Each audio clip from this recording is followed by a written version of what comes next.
大家好，我係2號 Player 2。話說前幾日 BC 省嘅人以為 Skynet 正式接管，全屋電話有電嘅齊齊喺度響，連個智能雪櫃都響埋。睇清楚啲，係 Amber Alert， 係真嘅緊急警告。一彈出嚟，成條街嘅電話齊齊震，冇開靜音，直情以為要打仗。簡單咁講件事，今次 BC 嘅 Amber Alert 喺2025年嘅3月13號，2歲小朋友 Theodore Lim 喺 East Broadway 附近俾佢39歲嘅阿爸 Davis Lim 拎走咗。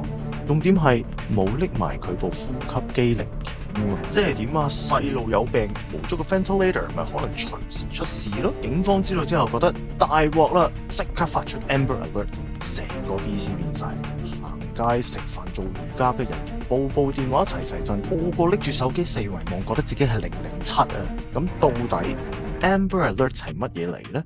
簡單啲講，唔係你個仔喺超市走失5分鐘就出得嘅，要有幾個條件。首先，細路仔咧係俾人拐走或者有即時嘅生命危險，跟住有足夠嘅資訊啦，例如車牌特徵可以俾公眾幫手揾人。第三，時間緊迫，必須要即時行動。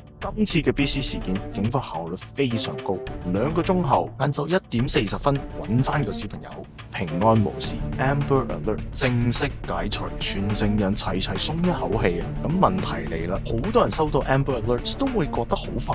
有人問我可唔可以直情 block 咗佢呢？其實咧，每一次 Amber Alert 都係警方最後關頭叫大家幫手啦。你望多一眼就可能救多一條命啦喎。所以下次收到 Amber Alert， 唔好再當係 spam message 啦。你部手機震一震，可能就係拯救人命嘅關鍵嚟嘅。想唔想知道呢件事多啲嘅來龍去脈 ？Follow、Like、Share、Subscribe。我哋下條片見，拜拜。